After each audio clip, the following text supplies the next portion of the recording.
Hello and welcome back. We are continuing our series today on special senses. And remember guys, you only have a couple lectures left, so you are so good. You guys are doing so great. Just keep it up. We're almost there and I'm so proud of all of you guys. All right, so we're talking about special senses today, and we're really going to be focusing on vision and hearing of our special senses. So our special senses include things like taste and smell and touch and hearing and balance. Now, touch is kind of a separate one because it's actually a large group of general senses that are responsible for that touch sense. And we're not really going to be focusing on it too much today. That's going to be more of a physiology question once you guys get to there next semester. Now, essentially our sensory organs, right? These are a part of our special senses. And that's what we're doing. These are special sense receptors that we have localized to our head, right? That's really where most of them are going to be found. And these are very distinct receptor cells. And so they basically have one major goal, is to receive certain signals. Now there are special receptor cells, which are basically neuron-like epithelial cells or small peripheral neurons that are basically transferring information from one neuron to another via these different pathways. Like I said, we're not going to be focusing on too much of that today. We're really going to be focusing on hearing and sight, right? These two of our 5 special senses.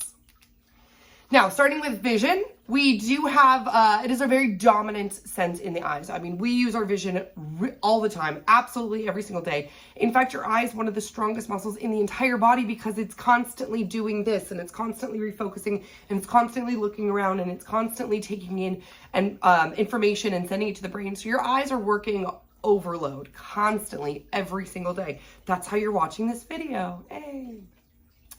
Now, 70% of all of our sensory receptors are going to be located in our eyes. And like I said, that is because we are constantly taking in these images and interpreting these messages every single second of the day, except when we're sleeping. And even then, your eyes are still moving around, which is why when you're dreaming, your eyes are still moving like this. Now, 40% of the cerebral cortex is going to be involved in your visual processing. So basically, all your 40% of your brain is just meant to determine what you're looking at, what you're seeing, and to interpret these images. Now, despite the fact that our eyes are so useful and so commonly overworked, we actually only have about 1/6 of it that is exposed to the outside environment, right? Only 1/6 of it is actually getting the light coming in. The rest of the eye, the 5/6 of it, is basically going to be hidden behind in your ocular cavities. Now, these structures, well, we're going to talk about some accessory structures. So we're going to talk about the main parts of the eye, but we're going to start with the accessory parts first. So we're going to basically start on the outside and work our way deep. So the structures that are going to be protecting your eye include several different structures. We have our eyebrows, which yes, actually do protect your eyes, right? Essentially, when you're sweating and stuff, it kind of gets caught in your brow and doesn't allow it to pass directly into your eyeball. You have your eyelashes, which are ideally about 1/3 of the width of the eye opening, which you can see obviously right here and right here. You guys know what eyelashes are. Your eyelid is also known as the palpebrae, which is right here. And that does include a thin layer of the skin, the muscle, and the fibrous core, which we're going to look at in just a second. Now, the conjunctiva, which is actually going to be producing mucus to keep our eye nice and lubricated, and also producing some of our tears. And that's what you can see right here. So remember, this is the palpebrae, and this is going to be the palpebrae conjunctiva, which is going to be located right in here. We also down below have the bulbar conjunctiva right here, and then the conjunctival sac, which is this part right here in between your eyeball and your lower lid. Now, this conjunctiva does contain blood vessels, but these blood vessels stop right at the front of your eye, and that's because we don't want to block our eyesight, right? If we had these nerves and these blood vessels, that's exactly what it would do. It would cover this area right here and then block our view and inhibit our ability to see. So we definitely don't want that, but you can see a little bit of it right here, and basically stops going all the way on the outside here. Now, we do have our lacrimal apparatus. Hopefully you guys remember the lacrimal bone, right? Again, it's going to be basically right in here. So our lacrimal apparatus does include our lacrimal gland and our lacrimal sac. So you can see the gland is right here. We've got those excretory ducts coming out of the lacrimal gland, right? Going in through here. This is also known as our lacrimal punctum, this little opening right here. We also have the lacrimal canaliculus, which is going to be found this guy right here. So essentially all of these, again, are used to keep the surface of the eye moist, we want to keep everything lubricated. If you've ever had dry eye, it actually kind of hurts even to blink, right? But we're constantly moving around, and so we do need that nice lubrication so that we can get those muscles functioning just as properly as they should. Now, this lacrimal sac is also going to help empty the fluid into your nasal cavity. So if you've ever been crying a lot, your nose starts running, it's kind of because everything is just overworking right now. And that's what's happening, is you're getting that excess fluid drainage through your nose, through your nasal cavity. All right, so looking at the actual anatomy of our eyeball, we do have different components of the eye, which basically are used as photoreceptors. And this is what's going to be absorbing that light and taking in those images and then sending the message to our brain so we can actually process some of those images. And we are going to go into each one of these components in more detail in just a second. Now, we do have the anterior pole. This is going to be the most anterior part of the eye. We have the posterior pole, which is the most posterior.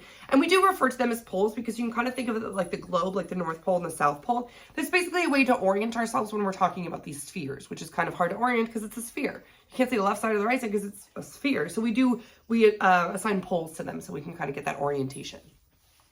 Now, we do have the external wall, which is going to be composed of 3 different layers known as tunics, and we also have the internal cavity, which is going to contain this fluid, and this fluid is known as humor. So we're going to see the vitreous humor and the aqueous humor later when we actually look at that in lab. Now, starting with the vascular tunic, which is also known as the uvea, we do have 3 different layers of it. That's going to be the iris, the ciliary body, and the choroid. Starting with the iris, which is basically the colored portion of your eyeball. So I have blue eyes, sometimes with a little bit of yellow, right? This is going to be my actual iris. Now, the opening on the inside, the hole, the black part, is going to be known as your pupil. And if you've ever gone to the doctor and had your pupils dilate, right, that's when they become really, really big and that black part expands and kind of covers that coloring. Well, it doesn't really cover it, but it basically opens up and basically makes it really, really big. Now, your coloring is made of 2 different separate pigment layers that are stacked on top of each other to give it that eye color. And we also have 2 different groups of smooth muscle fibers, which are going to control the size of our pupil, right? One is going around and the other one's going longitudinally. And so essentially it's going to help constrict or dilate our pupil as we need to. And here are the 2 muscles that are going to do that. So we have the sphincter pupillae, which are going to be in concentric circles like I just talked about. And this is going to help constrict the pupil, so make it smaller. And then we also have the dilator pupae, which just does exactly that. It dilates, and so it's going to make it much larger. So it's going to extend the radial pattern, and that makes the iris larger, or the pupil larger, I should say, not the iris. Now, let's see. We can see our little sphincter muscle, our little sphincter pupillae right here, and then the dilator pupillae right here. We are going to see this in much better detail in just a second, so if you can't really see it in this image, don't worry about it. And this is exactly where it is. So we have our parasympathetic response and our sympathetic response. We have our sphincter muscle on the inside here, which will actually constrict or contract in kind of like a circular motion. And that's going to help decrease the size of our pupil, right? As it increases the contraction here, right, we're going to decrease the pupil size and get smaller and smaller and smaller. Now you can see the iris right here. This is the pupil in the middle. And then you do have your inner sphincter pupillae and then your outer dilator pupillae. Sorry, apparently I can't speak today. Okay, and so this is exactly what we have here. When you have the sympathetic response, basically your dilator pupillae muscles contract, which is this outer one here, which is going to pull this inner one outwards, right? And that's going to help increase the size of your pupil. So your parasympathetic response would be, again, your rest and digest. This is kind of when we're normal and we're relaxed. Our pupil is much smaller. And then our fight or flight response would be the sympathetic one, where we're basically just like, okay, we need to act right now. And that's what dilates. We let as much light in as possible. We let as many images as possible so that we can properly assess the situation and respond as needed. Now, moving on to our ciliary body. So our ciliary body is continuous with the iris. This is basically composed of a bunch of ciliary muscles covered with these ciliary processes that are going to help cover these muscles. And so that's exactly what you can see right here. So this is going to be our ciliary body, and these are all going to be our little suspensory ligaments, which are going to extend or contract or relax, I should say. And that's going to help us focus. And that's what you can see right here. This is our ciliary muscles, right? This is our suspensory ligaments. just all throughout here. And that's what you can see right here. So these suspensory ligaments right here. This is going to be the ciliary muscles, and then finally the ciliary body right here.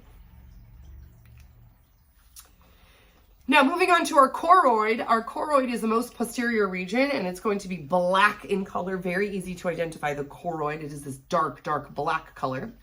Now, it does prevent excess light from being reflected all over your eye. You know, we do have on a bright sunny day, right? It is kind of, blinding almost. And that's what this is going to do. This choroid is going to help absorb some of that color. So we are, some of that light, so we don't get that sensory overload of just, hey, this is just too much light. Now, in animals that are nocturnal or crepuscular, meaning they feed at dawn or dusk, where the light is very low, what you're going to have is this extra layer known as the tapetum lucidum. And this is a reflective layer that kind of almost looks like this bluish green, really, really pretty color, which we're going to see again in the lab. And this is going to help reflect some of that light back. So any of that light that we have at night, even by moonlight or the most tiny bit of light, right, this is going to help bounce it back, and therefore it's going to increase the amount of light that they're able to absorb, and therefore increase the images that they can see. And that's what we can see right here. So if you've ever looked at certain animals at night and their eyes reflect back to you when you shine a light on them, right, that's exactly what it is. You're reflecting back that tapetum lucidum, and that's increasing the amount of light that the light that basically goes into their eyes. So any little tiny bit of light, right, they're able to absorb it, and they're able to see much, much better than, say, we would, because we don't have that, which is why our eyes don't reflect when you shine a light on us at night. With the squeaky toy. With the squeaky toy. All right, so moving to our retina. This is going to be the innermost layer, which does compose of two different layers. We have the pigmented layer and the neural layer. The pigmented layer is attached to the choroid, and essentially this is going to provide a lot of vitamin C for these photoreceptoring cells, right? Or vitamin A, I should say, not vitamin C, vitamin A. And this vitamin A, again, really important for your eyes because your eyes are constantly working. They're constantly being stressed out and moving around and focusing and unfocusing. It's absolutely crazy how hard your eye actually works.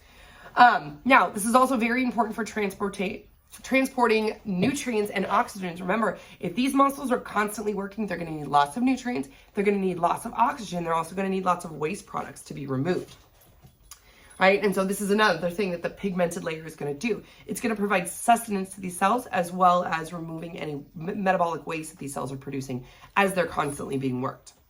Now, the neural layer is internal to the pigmented layer, and this is what's going to house all your photoreceptors. So this is basically going to be anything neuron related that's going to be sending signals to your brain to interpret. So we're not supporting like the pigmented layer. This is our photoreceptor layer. This is what our eyesight is all about. And so it's sending these images to our brain so that our brain can interpret them. So we do have all of these photoreceptors, which are not really attached to anything else. This whole neural layer is not really attached to anything else except right here at the optic nerve. At the optic nerve right there. And that's because, again, this is our nerve that's sending it to our brain to interpret our optic images. With the squeaking. Apologies. Anyway, so you can see right here, this is I guess we're going back to the tapetum lucidum here. You can see the human eye. You can see all this vascularization right here. All right, and then in this cow eye, which we are going to do the dissection of, this very bright blue layer that's under this layer right here, right? That's going to be your tapetum lucidum. That very, very bright bluish, greenish, almost opal colored, like really, really brilliant and beautiful. Now, moving on the organization of the retina, we can see our choroid is going to be here, right? We've got our photoreceptor cells, which are going to be your combination of your rods and your cones, your rods and your cones. And this is, again, what's going to be picking up either the black and white color or the color, which we're going to talk about more in just a second. But what you can see this yellow arrow basically represents is this incoming light. So the incoming light travels through this neural layer, and it's going to go all the way deep to this photoreceptor cells, all the way down in here. These are your rods and your cones. And that's going to be on the deepest layer of the retina. Now, your signal actually gets, your light comes in here, but your signal is going to be triggered by these cells, and it's going to actually send it back out. So it's going the opposite way. So your nerve signal is actually sending it the opposite way. So the light almost bounces all the way here, and then your signal is going to be triggered to send it out and towards the optic nerve. Oh, yes, hello. Yes, hello. Now, I did talk about the rods and the cones. One of them are going to be accepting black and white. That's going to be your rods. So your rods are really great in dim light, in low light, when we're picking up just black and white general light, right? But your cones are actually going to be really, really sensitive, and these guys are going to be picking up color. And so they're most active when it's bright, bright light. This is when your cones are really active, and that's because you're picking up all of these different color pigments. Now, the rods are actually going to be most numerous outside what's known as the fovea centralis, which we're going to see in just a second. And the cones are actually going to be more dominant on the inside within the fovea centralis, which we're going to see in just a second. Now, sometimes we do always have to talk about some diseases and degeneration that we have. And in this case, it's macular degeneration.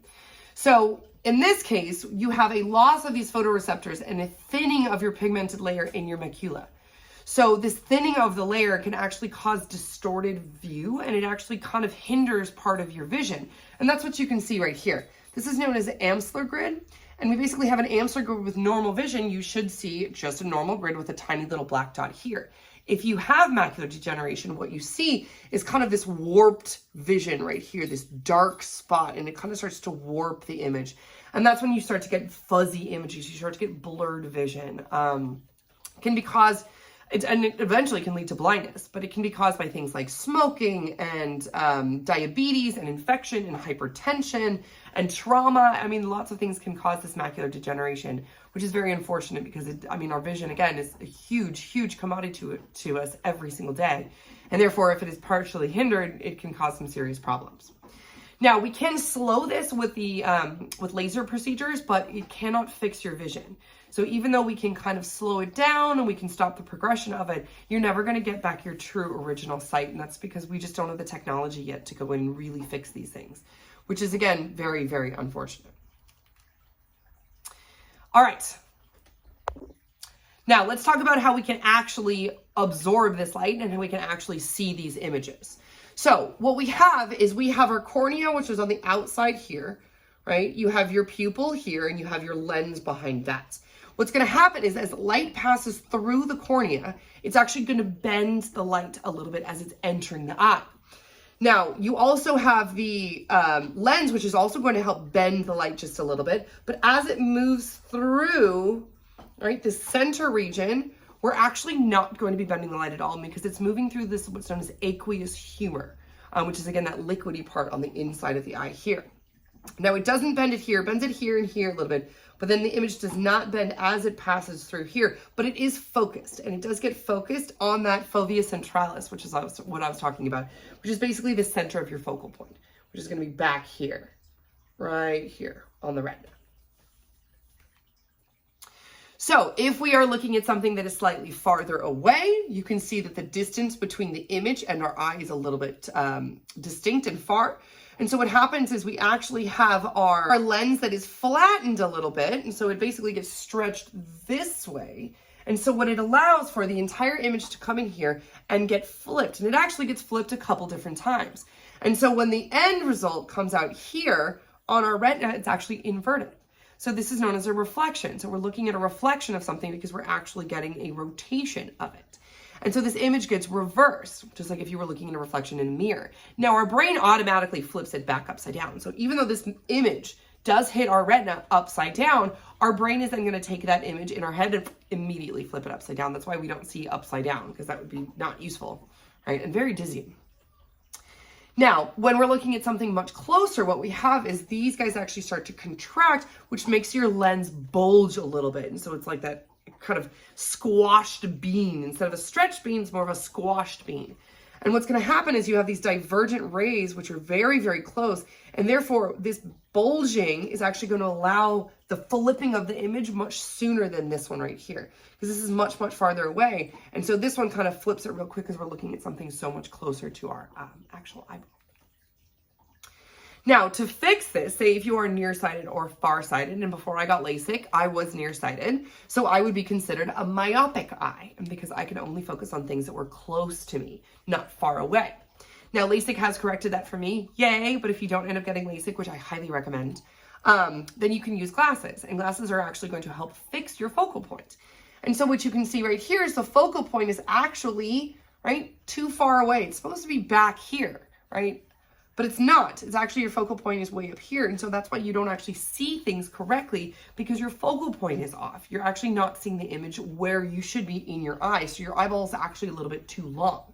So what happens is you actually have a concave lens, right? And what that's going to do is it's going to take the image and it's going to properly align it so that your focal point now hits the back of your retina, that fovea centralis, and it's going to be able to focus and you're basically able to see that image clearly. Now, the opposite is true with a hyperoptic eye. This is a far-sighted eye where you can only see far away, not close up, right? This does happen to a lot of us as we get older. In fact, even when I got LASIK, they told me you'll probably need reading glasses because eventually you're just not able to see close. And that's why if you've ever seen old people, when they hold them, they kind of go, no, it's too close, right? Whereas young people can look at something very, very close. But anyway, what you have is essentially your eyeball is too short. And so your focal point is actually behind your optic nerve, right? Behind your retina. So it's also not going to help you because you're not going to be able to see the image correctly. So in this case, what you want is a convex lens, and that's going to help move that focal point forward. So now, once again, you're focused right on that fovea centralis, right on your actual focal point where you're supposed to be, and therefore the image is clear to you. All right, that was the eye. We're now moving on to the ear. So the ear is composed of three major regions. We do the outer ear, the middle ear, and the inner ear. Now, all of them are used for hearing. It's your ear, right? But only the innermost ear is actually used for what's known as equilibrium. Now, equilibrium is basically your balance, right? So if you spin around a bunch of times, you kind of get dizzy, right? That's part of your equilibrium. You're trying to get settled again. You're trying to get your balance back.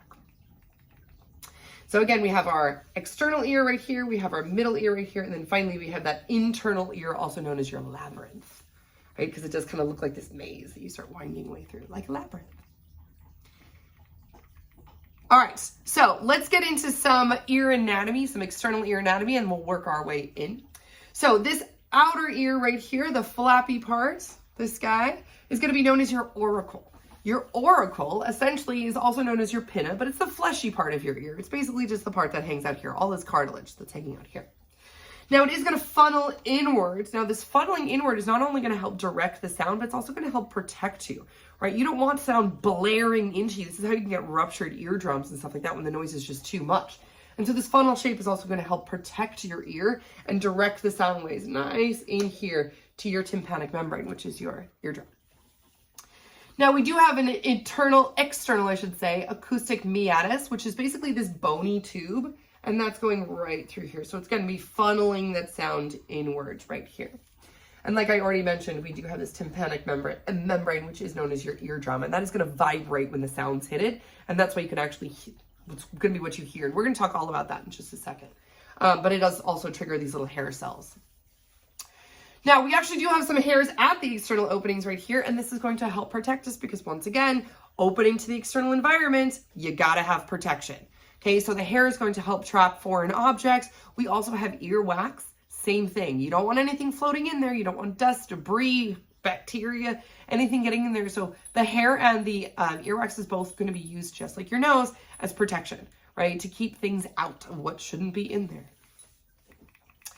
Now, sometimes you have ear infections, and the ear infections can actually be pretty painful. This is a normal tympanic membrane. You can see the malleus right here, malleus I should say, right? And the nice healthy looking membrane. Now, sometimes, especially in children, you get what's known as an inflammation of this membrane, and that's known as otitis media. And this otitis media essentially is a buildup of fluids in this middle ear cavity that's not draining properly. Remember, we talked all about draining and how when you don't have proper drainage in your body, you get all of these things messing up and bad processes and goiters. And in this case, you get this, which is a bulging or bleeding membrane. So it looks really painful, and you can see right here, it's basically this sore, painful ear infection. And that's what you can see right here, this otitis media. The bulging of this tympanic membrane, right? Now, sometimes if this happens all the time, especially in kids, what they'll do is they'll actually insert this little tubule inside your ear, and this is basically to help the drainage. It's helped to remove excess fluid, and that's what you can see right here. This is a little ventilation tube. And this surgery is a process known as laryngotomy, which essentially is, again, just putting in this little ventilation tube so you don't get that bulging of the membrane. You don't get that excess fluid. You don't get that bleeding, right? You get that nice proper drainage just like you want. All right, moving our way inward. We do have this tympanic cavity. As we move past our tympanic membrane right here into our tympanic cavity, right here, this is air filled. And it does contain these 3 bones known as auditory ossicles. And these ossicles are going to help with these vibrations. So we're going to transfer these vibrations basically from this membrane here internally and then all the way into here. So basically into our labyrinth. So it's going to start with our malleus, which is right here, which is known as our hammer because it kind of beats, and it kind of looks like a big, almost like a mallet, right? Just attached to that on the inside is we have our incus, and our incus is also known as the anvil because it's kind of almost shaped flat like an anvil that you pound stuff on, and that's really what the malleus is doing, is pounding on this right here. And finally, is you have your stapes, and that's going to be known as your stirrup. And it really does, if you've ever gone horseback riding, it looks like a stirrup, like it's something you'd put your foot right into. And that's going to be found this guy right here. And all 3 of these together are known as your auditory ossicles.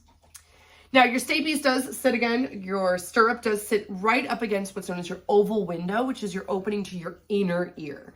And these ossicles, the 3 of them, the malleus, the incus, and the stapes, are all going to help, again, intensify or amplify these sound waves. So this beating, this vibrations, it's going to be helping transfer from out here directly where it needs to go. So those, basically those hair cells can get the vibrations and they can start sending their signals. Now that air-filled tympanic cavity is also going to open up into what's known as the auditory tube. And that's what's going to be going right down here. And that does open up into the nasopharynx. So again, this is how you can kind of feel some of this. It's all basically connected, right? And like I said, I think we already talked about this earlier when we talked about that. I was like, you know, your cavities, you can stick like have you ever seen those people who like stick something up their nose and they pull it out their mouth and they go, beep, beep, beep, beep. Yeah, gross, but you can absolutely do it. And that's because everything's basically connected. All of your sinuses here, which is when you get a sinus infected, everything just kind of hurts and leaks and all sorts of good stuff. Now, the movement of these stapes in and out, so basically boom, boom, boom, boom, boom, of that oval window is going to cause pressure waves, and that's what we can see right here. So we have the sound wave come in through our acoustic meatus, hitting the tympanic membrane, right, traveling from the malleus to the incus to the stapes. The stapes is going to knock against this oval window. This oval window is basically going to send these vibrations through what's known as the scala vestibuli, right? And this is the fluid-filled part, and it is filled with perilymph. And this is going to help transfer these vibrations, right? Fluid's really good at that. So we're transferring these vibrations all the way in the inside here, through this vestibular membrane. Now, the scala vestibuli also runs through the cochleae, which is this cochleae, I should say, which is this roundish part right here. You can see the cochlear duct, which does contain both your spiral organ, right, and this internal scala vestibuli. Now, just on the outside of that, we do have the scala tympani, which the message is going to transfer through. So we move in through the center of the cochleae, through the cochlear duct, through the vestibular membrane, right here, down, you can see number 4, right? Finally, through the basal membrane, right, the bottom floor. So the vestibular membrane is the top. The basal membrane is the bottom. We move down, down, down, right? This causes these ripples, basically causes ripples in the cochlear duct. And that cochlear duct is going to, again, cause these pressure waves or this movement, right, these ripples, to move through the scala tympani, which again is going to be another fluid-filled area just below here. And then finally, we're going to move down and out of our round window, right? And any excess noise is going to be here, and which is going to flow through that auditory tube. Now, we did talk about how the movement to the basilar membrane is going to cause we haven't talked about that, actually, I should say. We will talk about how that movement of the basilar membrane down here is actually going to cause these little hair cells, right? These little hair cells in the spiral organ to start basically vibrating. And that's really where we get our hearing from. And we're going to see that in just a second. And these hair cells, again, are going to help send these signals to the cochlear branch of the vestibular cochlear nerve. Vestibular, cochlear, I can't even say it again. I know, try saying that 3 times fast. And then finally, any of that excess sound, like I said, is going to be absorbed by this round window over here. We don't want too much sound. Again, we won't even be able to process it. And that does also happen sometimes with as people get older. All right, so just to review, we've got our sound wave coming in. It hits the tympanic membrane. It starts to vibrate. It basically transfers through the malleus, the incus, the stapes. The stapes is going to knock against this oval window here, right? As that auditory pressure increases, right? As that pressure increases, it's going to cause these pressure waves to move through the scala vestibuli, right? It's going to move all the way down here, finally through, down to our basilar membrane here. Our basilar membrane is going to, again, help to excite these hair cells, which we haven't seen yet, but we will in just a second. And these hair cells are going to be the ones that actually send the signals to our nerves, our neurons, I should say. Now, as our sound range goes through the cochlear duct, we're basically going to vibrate and again, trigger those hair cells like I just talked about. And then the excess noise is going to come out here through our round window. All right, once we actually get that sound wave, it's going to trigger our hair cells. Our hair cells are then going to start sending signals. So these nerve signals are going to pass from the cochlear to the cochlear nucleus of the medulla oblongata, right? And that's going to basically send our signal all the way through here, through our cochlear nucleus, which is right here, right? Moving up, up, up, through our thalamus, right? And then finally to our primary auditory cortex, which is a part of the brain that is going to receive those signals and to be able to translate those signals and respond accordingly. So that is all going to be found in the auditory cortex of the temporal lobe. All right, we talked about equilibrium before. This is, again, your balance, or your sense of balance. And here's how this actually happens. So you have your vestibular complex, which is basically going to be all of this right here, which does include your utricle and your saccule, which basically are sac-like areas connected by these narrow passageways, and that's where your sound and these vibrations are all going to travel through. We do have this bony labyrinth right here made of these semicircular canals, right? These channels within these temporal bones. And finally, just deep to that, you have your membranous labyrinth, which is going to be within that. So you can see this part right here, not on this bony part on, oops. Not this bony part on the outside here, but this pinkish inner membrane part right here. All right, so those hair cells that I keep talking about. So essentially what's happening is we have all of these tiny hair cells, and these vibrations are going to be detected by these hair cells. Now, these hair cells are actually covered in this gelatinous layer, right? And this gelatinous layer actually gets thicker as you get older, which is why older people usually tend to get motion sickness and can't do like the roller coasters like the young kids can. I know I'm even getting much more like car sick nowadays because that gelatinous layer actually starts to thicken. And unfortunately, what the whole point of the gelatinous layer is it contains these tiny little otoliths. And these otoliths are basically like little crystals. And essentially, as they move around in the fluid, right, this is like, say if you're spinning around, right, the sooner they settle, that's when you get your equilibrium back. That's when you get your balance back.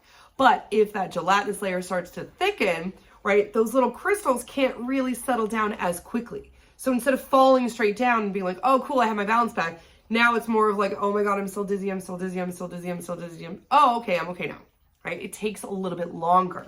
And that's because that gelatinous layer right here gets a lot thicker. And these tiny little otoliths can't settle as quickly. Now, these hair cells, which you can see right here, right, surrounded by these supporting cells, this is all part of the maculae. Now, the maculae, or the hair cells, I should say, have this little kinocilium, which is this top one right here, and then these little stereocilium. So the large one is known as the kinocilium, and these tiny ones are the stereocilia. And this is, again, what's going to pick up those vibrations, those tiny, tiny little vibrations. Each one of these is going to be able to pick up, and again, that's where we get our hearing from. All right, so we've got back to our semicircular canals, which you can see right here. We do have the anterior, posterior, and horizontal, right? Anterior, posterior, and horizontal. We've got, each one of these ducts are going to contain those hair cells that we just talked about. So inside here is going to be, right, these semicircular ducts, and inside those ducts are going to be those hair cells.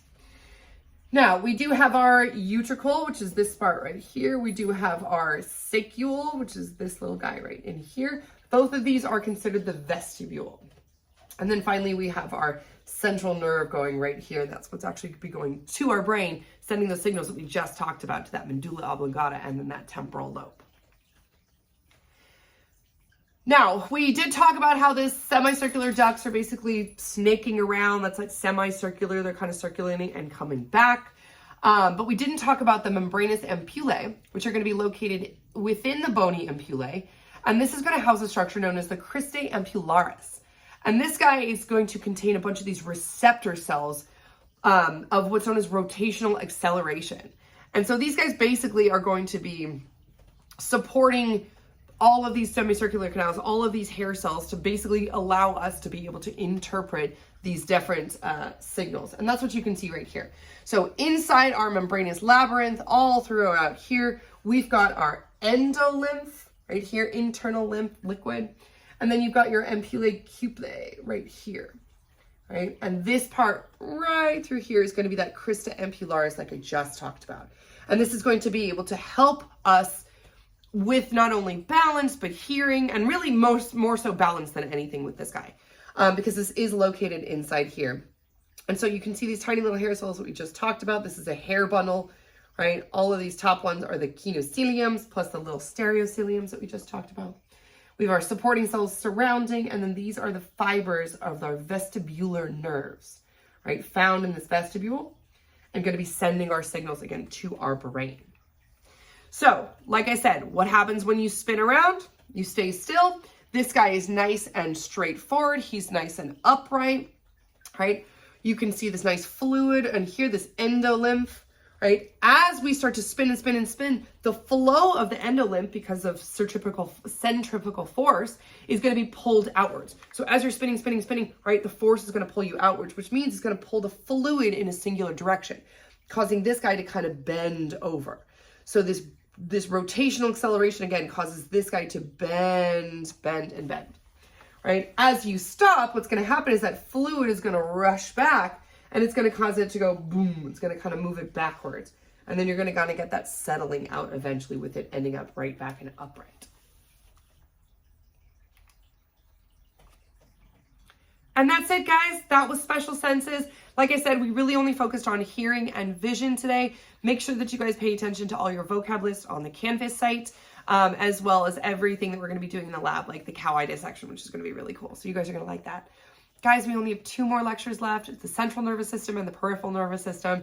You have done such a great job. Thanks for sticking around, and I will see you guys shortly.